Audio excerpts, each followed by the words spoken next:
माँ सरस्वती को नमन करते हुए नमस्कार सभी को, लालो लालियों और प्यारे देश के नौजवानों। तो हम पीछे वाली कक्षा में पढ़ रहे थे, क्या पढ़ रहे थे रे? अरे पीछे वाली कक्षा में क्या पढ़ रहे थे बताओ, आपको मालूम होना चाहिए क्या पढ़ रहे थे हम पीछे वाली कक्षा में आपकी जो श्रोडिंगर समीकरण था वो हम पढ़ रहे थे। क्या पढ़ रहे थे हम? श्रोडिंगर समीकरण हम पढ़ रहे थे। ठीक है, आगे देखो उसके बाद में अभी श्रोडिंगर समीकरण के अलावा अगर हम देखें, उसमें मैंने आपको क्वेश्चन भी बताया था भाई, शायद ऐसा क्वेश्चन बन सकता है लालो लालियो।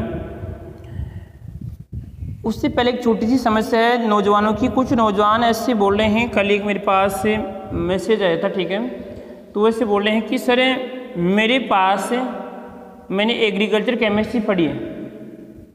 तो उस नौजवान या जो भी है उससे मेरा ये निवेदन है कि जो आपका केमिस्ट्री सब्जेक्ट है ना, चाहे से आप साइंस में किसी भी डिपार्टमेंट की आप तैयारी कर लो, आप केमिस्ट्री वही चलेगी जो आप जो नॉर्मल केमिस्ट्री है, यानी जो बायो वाली केमिस्ट्री पढ़नी पड़ेगी इसमें। यदि वो नौजवान अगर मान लीजिए सोच रहा है तो उसको ध्यान रखना है कि मैंने आपको बताया था चार ग्रुप बताए थे मैंने।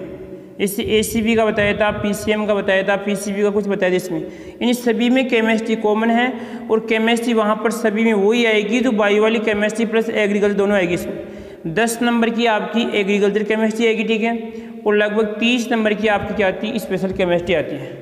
ठीक है, तो आप ये मत सोचना कि हमारे केवल एग्रीकल्चर की तो आपकी केवल 10 क्वेश्चन आएंगी, बाकी के 30 क्वेश्चन तो इस स्पेशल केमिस्ट्री से आते हैं। ठीक है, अब देखो उसके बाद में आगे जो श्रोडिंगर इक्वेशन था उसका हमने यहाँ पर लिख लिया था जो भी है। उसके बाद में बोला है, एक बात मैंने बताई थी कि श्रोडिंगर इक्वेशन था उसमें जो साई स्क्वायर का मान क्या होगा, कि जैसे यहाँ पर ये सर आपका साई स्क्वायर है, इस साई स्क्वायर का मान परमाणु में जिस स्थान पे ज़्यादा आएगा, वहाँ पर इलेक्ट्रॉन पाए जाने की संभावना क्या होती है, ज़्यादा पाई जाती है। ये बात हमने पढ़ी थी। ठीक है, दूसरी बात यह है कि जो हमें श्रोडिंगर समीकरण है, इस श्रोडिंगर समीकरण से और हमें क्या जानकारी होती है, और क्या जानकारी होती है। देखो यहाँ पर समीकरण क्या था हमारा, बताओ। और याद होगा ना सभी को याद तो होना चाहिए ना, याद करना सीख जाओ, नहीं तो फिर आप गम में डूब जाएंगे। ठीक है, तो यहाँ पे क्या हो जाएगा भाई, यहाँ पर आएगा फिर आपका डेल्टा, यहाँ पर कहे तो एक्स स्क्वायर प्लस यहाँ पर आएगा, ये किस में आएगा बताओ, यहाँ पर आएगा वाई स्क्वायर, उसके बाद में आएगा यहाँ पर ये साई है, यहाँ पर आएगा इसमें जेड स्क्वायर, और उसके बाद में यहाँ पर आएगा इसमें 8 पाई, क्या आएगा इसमें 8 पाई स्क्वायर, यहाँ पे एच स्क्वायर, उसके बाद में क्या आएगा ई माइनस वी आपका ये साई, और बराबर क्या आएगा इसमें आपका 0। ये सिस्टम था। ठीक है, तो इसमें देखो यहाँ पर इस इक्वेशन के द्वारा हमें परमाणु के बारे में और क्या जानकारी प्राप्त होती है। तो पहली बात तो हमें क्या होता है, जो आपको तरंग फलन दे रखा है, क्या दे रखा है इसमें, तरंग फलन। इस तरंग फलन के बारे में जानकारी होती है। बोले तो हम किसकी बात करते हैं सर, साई के बारे में जानकारी होती है। दूसरी बात ध्यान रखना लालो, इसमें क्वेश्चन भी आया हुआ है जो यहाँ पर हम बताने जा रहे हैं बात, यहाँ पे कुछ क्वांटम संख्याओं के बारे में भी जानकारी हुई थी। इसके द्वारा कुछ क्वांटम संख्याएं थी, क्वांटम संख्याओं के बारे में भी जानकारी प्राप्त हुई थी। अब वो कौन कौन सी क्वांटम संख्या थी लालो, यहाँ पे एक तो हम बात करते हैं इसमें मुख्य क्वांटम संख्या n, और एक द्विगुणसी क्वांटम संख्या l, और उसके बाद में आपकी चुंबकीय क्वांटम संख्या। इन 3 क्वांटम संख्याओं के बारे में भी जानकारी प्राप्त हुई थी, इस बात का ध्यान रखना है। अब कि सर यहाँ पे S जो आपकी 4 प्रकार की क्वांटम संख्याएं पाई जाती है लालो, एक तो पाई जाती है आपकी, सुनना ध्यान से, मुख्य क्वांटम संख्या, एक आपकी द्विगुणसी क्वांटम संख्या, एक पाई जाती है मुख्य क्वांटम संख्या, और एक पाई जाती है इसमें चुंबकीय क्वांटम संख्या। इन लगभग, और एक लास्ट वाली कौन सी, इसमें आपकी चक्रण क्वांटम संख्या होती है। इन लगभग चारों के आधार पर ही हम ये मालूम करते हैं कि उस परमाणु में इलेक्ट्रॉन की स्थिति कहाँ पर है, वास्तविक एग्जिट पोल क्या है उसका। ठीक है। जैसे मान लीजिए कभी कभार आप भी कहते हैं कि आपकी सटीक जानकारी जो आपका आधार कार्ड होता है ना, उस आधार कार्ड से मालूम कर सकते हैं कि लाला और लाली कहाँ का है या कहाँ का रहने वाला है। ठीक है, क्योंकि उसमें आपकी पूर्ण जानकारी लिखी होती है। आपकी अगर हम शुरुआत करें, जैसे आपका पहले तो देश आएगा, ठीक है, देश, तो उसके बाद में खैर जो भी यहाँ पे फिर राजस्थान आएगा। अगर मान लीजिए फिर आप जयपुर हैं तो जयपुर का आएगा, ठीक है, और जयपुर के बाद में जिस स्थान की वहाँ पर आएगा। फिर आपकी जो भी हैं, आप शहर या गांव ढानी में रहते हैं, उसका नाम आएगा। उसके बाद में फिर क्या आएगा, आपके मम्मी पापा का नाम आएगा, और लास्ट में फिर आपका नाम आएगा। तो ये सिस्टम ये है कि जो आपका श्रोडिंगर समीकरण था, इसके द्वारा भी क्या होती है कि हमें तरंग फलन और कुछ जो क्वांटम संख्या होती है उसकी जानकारी प्राप्त होती है। इसमें आपकी एन, एल और आपकी इसमें ये 3 क्वांटम संख्या नाम लिखना, ठीक है। एन क्वांटम संख्या, यहाँ पर द्विगुणसी क्वांटम संख्या और आपकी मुख्य क्वांटम संख्या एक पाई जाती है चक्रण क्वांटम संख्या। ठीक है, अब आगे देखो, उसके बाद में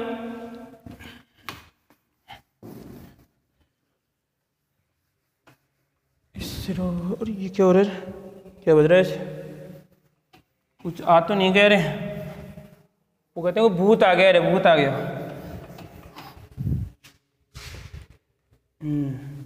तो देखो, इसमें अगर हम आपसे पूछें कि जैसे एक तो कक्षा, उसके बाद में कक्षकें, और यहाँ पे ला लो कोस, कक्षकें, सेल, ऊर्जा स्तरें, और आपसे पूछे ब्लॉक, ये देखो यही छोटा पड़ गया लिखते लिखते, अरे, और आपसे पूछे उपकोष, उपकोष कितने लिख दिया आपने, कक्षा, कक्षक, कोष, कक्षके, सेल, ऊर्जा स्थल, ब्लॉक, उपकोष। चलो और नाम लिख लो, यहाँ पर आपने एक नाम सुना होगा ऑर्बिटल, ऑर्बिटल। कुछ दिख रहा है लालू आपको, है लाली आपको दिख रहा है, से बोले कि है लाली कौन, वो है लाली कौन, कौन है भाई, हमारे सामने तो यहाँ पे सरस्वती माँ है तो हम उसको लाली बोल रहे हैं। ठीक है भाई, सरस्वती माँ को हम ज्ञान की देवी मान के आपको जो जेट क्लास में भाई बच्चों का सिलेक्शन हो, ठीक है, ज़्यादा से ज़्यादा आपको क्वेश्चन मिले, ठीक है, उसकी हम संभावनाएं, ठीक है, पूरा ले आपके लिए प्रयास कर रहे हैं। तो मैंने कहा कि सर कक्षा है, यहाँ पर लिखा कक्षा, कक्षक, कोष, कक्ष, सेल, ऊर्जा स्तर, ब्लॉक, उपकोष, ऑर्बिटल। यदि किसी लाला और लाली को ही जानकारी है तो कृपया वो बताने का थोड़ा बहुत कष्ट कर सकते हैं। कष्ट का मतलब आप थोड़ा बहुत टाइपिंग कर सकते हैं यदि आपको आती है तो। अरे भाई, अब देखो मैं शुरुआत करता हूँ। चलो मैंने तो आपको बोल दिया, आपको बताना, ठीक है, यदि आती है तो बताओ, ठीक है।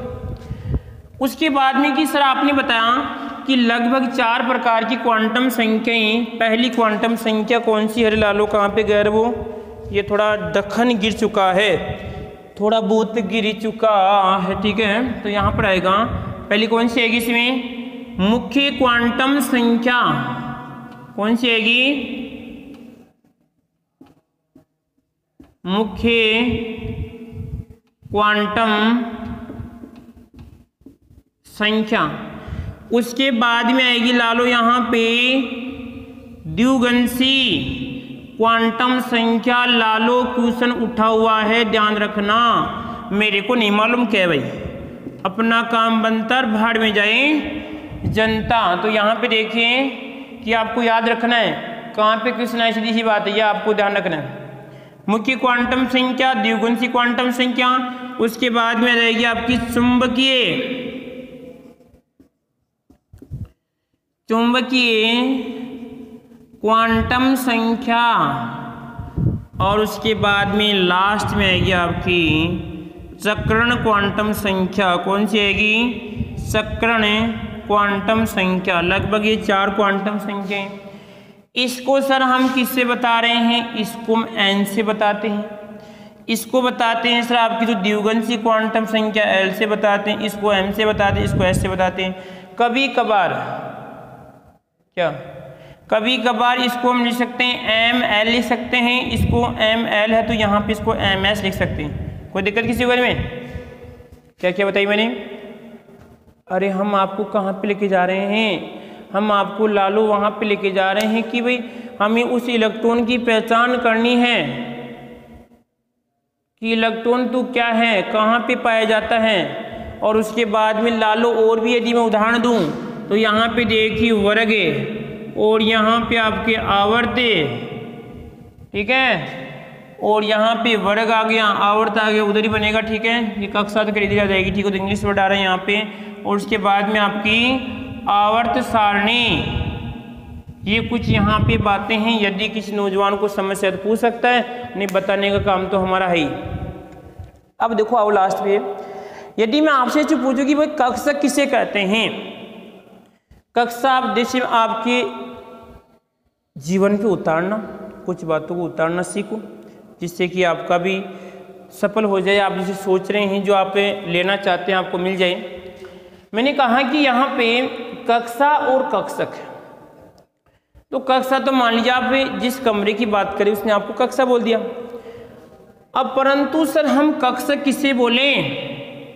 और यदि मैं श्रोडिंगर के अनुसार कक्षक किसे बोलूं? श्रोडिंगर के अनुसार कक्षक किसे कहते हैं? तो ये कह रहा है कि परमाणु में जो आपके तरंग फलन का मान होगा, क्या होगा? जिस स्थान पे हमें तरंग फलन का मान प्राप्त होगा, ध्यान रखना लालो, जिस स्थान पे हमें श्रोडिंगर के अनुसार जिस स्थान पे हमें तरंग फलन का मान प्राप्त होगा उसे हम क्या कहते हैं रे? कक्षक कहते हैं। क्या कहते हैं? कक्षक कहते हैं। देखो ये तो उस लाला ने बात बताई थी जो मैंने आपको यहाँ पे बता दी। अब पूछ सकता है कि बताओ कक्षक की परिभाषा किसने दी? तो कक्षक के बारे में किसने बताया था? श्रोडिंगर ने अपनी इक्वेशन या श्रोडिंगर की इक्वेशन के आधार पे हम कह सकते हैं कि तरंग फलन का जो मान होता है वो किसको बताता है? कक्षक को बताता है। इस बात का ध्यान रखना, ठीक है। अरे कुछ आया समझ में? ये थोड़ा बहुत आपको याद रखना, जब तक मैं नहीं बताता हूँ मैं तो यहाँ पर आपको इस बात को घुमा के लाया। बाकी जानकारी है, थोड़ा बहुत जैसे से आगे पढ़ेंगे उससे पहले पढ़ने के लिए हमें इन चारों को जानना होगा। ये बातें कब समझ में आएगी? जब हम सर इन चारों को जानेंगे। और चारों में बताओ ये तीन बातें कैसी मिली हमें? ये तीन बातें जब आपका श्रोडिंगर की इक्वेशन को हल करते हैं या गणितीय निरूपण के द्वारा हल करेंगे तो हमें तीन के बारे में जानकारी होती है। मुख्य क्वांटम संख्या, द्विगुणित क्वांटम संख्या, चुंबकीय क्वांटम संख्या, और लास्ट में इसके बारे में तो फिर हम चक्रण की बात करेंगे, ठीक है। तो हम पहले इसकी बात करें, मुख्य क्वांटम संख्या की बात करते हैं, ठीक है। इनको छाप लो, काम में आएगा रे भाई, क्योंकि जब तक आपस में कोई में अंतर समझ में नहीं आता तो व्यक्ति को हम समझ नहीं सकते, व्यक्ति को हम समझ नहीं सकते। कुछ लोग हैं बातें तो बहुत अच्छी कर लेते हैं, ठीक है, परंतु जब वास्तविक बात पूछने का मौका आता है तो फिर घूम जाते हैं। कहते हैं कि घंटी वाले में, अब घंटी वाली घटना क्या है? घंटी वाली घटना क्या है देखो इधर, और इसको मिटा दो आपको। पहली बात तो याद रखना कि क्वांटम संख्या कितनी होती है? 4।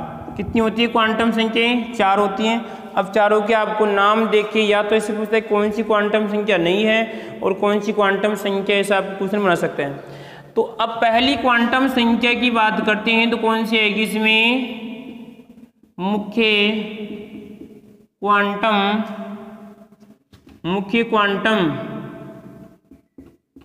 संख्या, मुख्य क्वांटम संख्या। और सर इसे हम किससे एन से क्या करते हैं? प्रदर्शित करते हैं। पता नहीं कहाँ से आवाज आ रही है यार,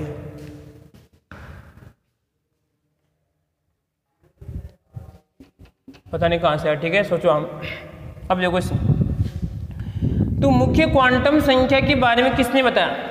यदि आपसे पूछें कि मुख्य क्वांटम संख्या के बारे में किसने बताया तो आप क्या कहेंगे? श्रोडिंगर?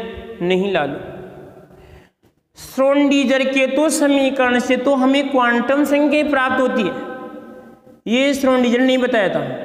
ये बात तो उस नील्स बोर ने बताई थी, वास्तविक रूप से, जैसे आपके अर्नेस्ट साहब ने बताया था कि भाई परमाणु में नाभिक के चारों ओर क्या करता है, इलेक्ट्रॉन वर्ताकार रूप से चक्कर लगाता है।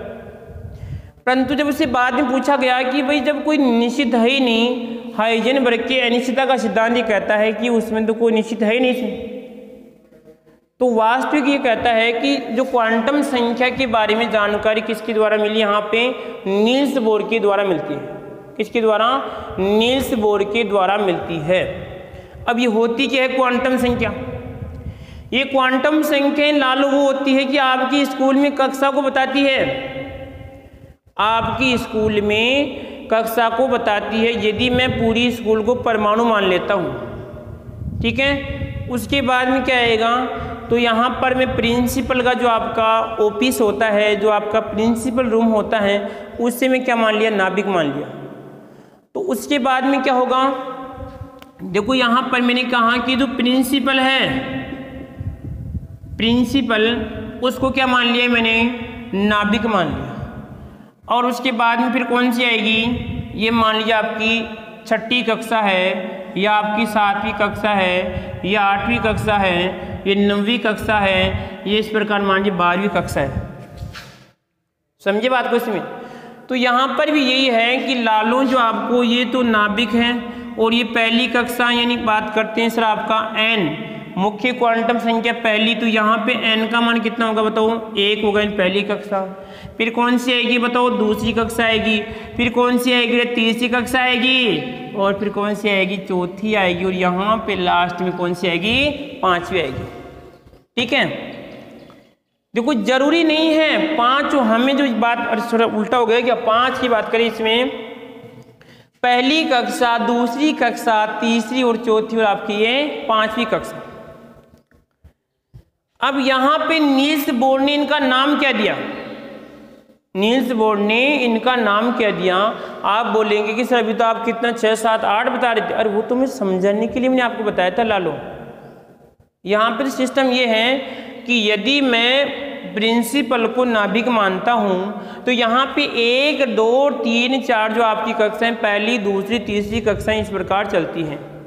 यदि मान लीजिए 500 बच्चे हैं, जैसे कहूँ कि मान लीजिए लगभग 200 बच्चे हैं, तो सीधी सी बात है भाई एक क्लास के अंदर में कितने बच्चे हैं, अगर 40 बच्चे बैठाता हूँ तो लगभग 4 क्लासों में पूरे हो जाएंगे। यदि मैं से कहूँ कि 500 बच्चे हैं, कितने हैं, और एक क्लास, अरे कुछ 5 हो गई कि 5 क्लास हो गई, 5, ठीक है, ध्यान रखा करो। ठीक है, आप आगे ध्यान रखना। आप यदि मैंने बोला कि यहाँ पर मान लीजिए आपके पास 600 बच्चे हैं, नाभिक को बोला कि भाई तेरा जो परमाणु क्रमांक है कितना है, तेरा परमाणु क्रमांक मैंने मान लिया कितना है, 600 है, यानी आपके पास 600 बच्चे हैं। तो आप इनको किस प्रकार बैठाएंगे, तो कहता है कि प्रत्येक कक्षा में ला लो, कितने बैठा दो, 40, 40 कट जाएगा, कितना आएगा रे, लगभग सर आपकी 15, कितना आएगा रे, अरे 4 का भाग दो कितनी, यदि प्रत्येक कक्षा में इसका भाग देते कितना आएगा, 15 चौका 60, कितना आएगा इसमें, 15 आएगी इसमें।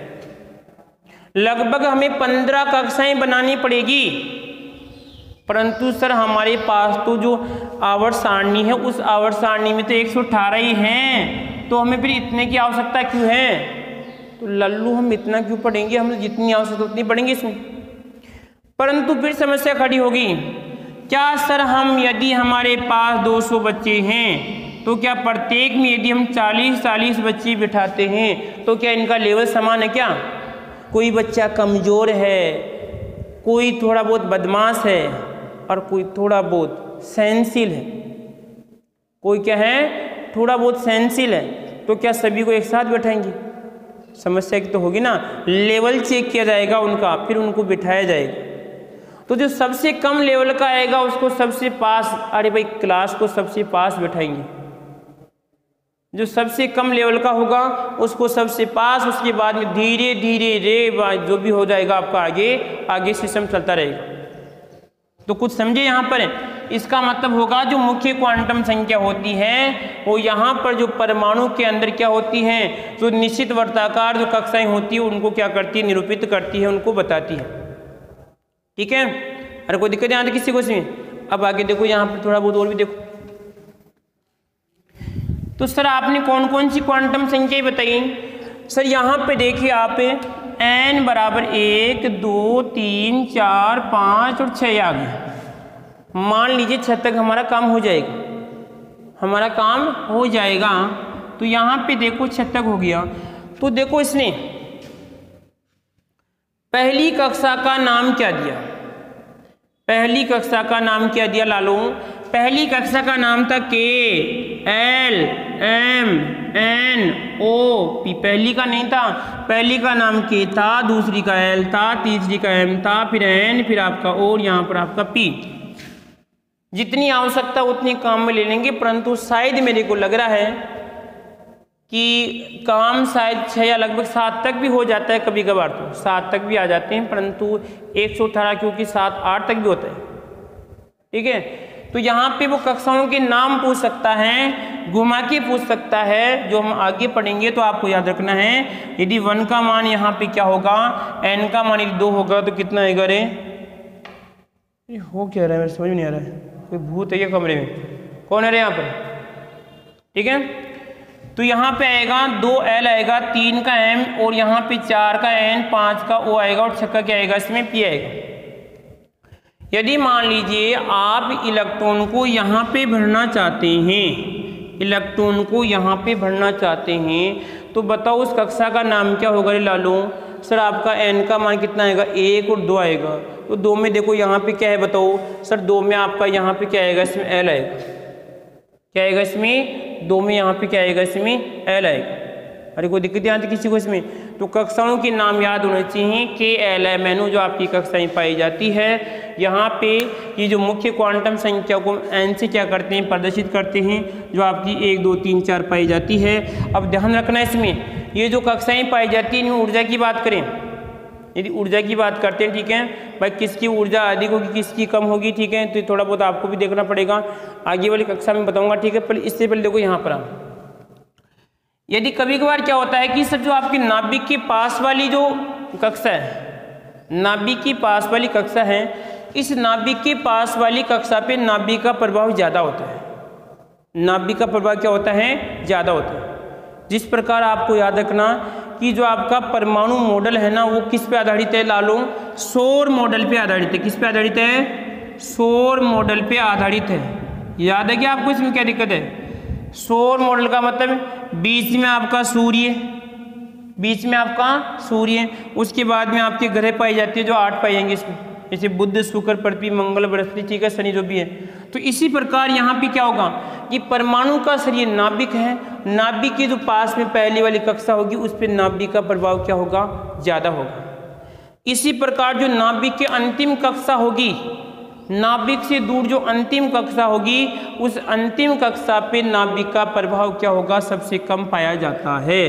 तो लालू आपसे पूछ सकता है कि बताओ कि इस पे ज़्यादा प्रभावी नाभिक की आवेश लगेगा या इस पे प्रभावी नाभिक की आवेश लगेगा। आपको लिख देगा इस प्रकार कि बताओ L पे ज़्यादा प्रभावी नाभिक की आवेश होगा या O पे प्रभावी नाभिक की आवेश ज़्यादा होगा।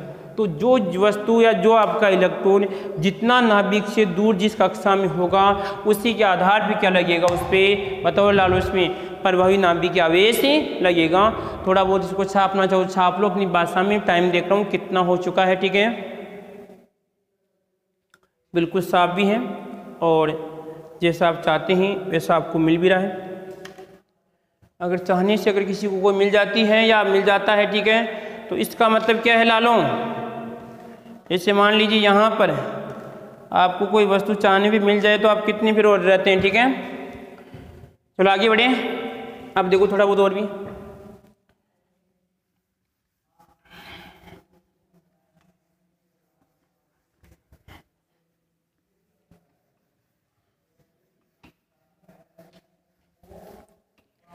अब एक क्वेश्चन बनता है कि सर यदि हम जो चारों क्वांटम संख्याएं पढ़ रहे हैं, वो चारों क्वांटम संख्याएं हमें या उन चारों क्वांटम संख्याओं से हमें क्या पढ़ने से क्या मतलब है?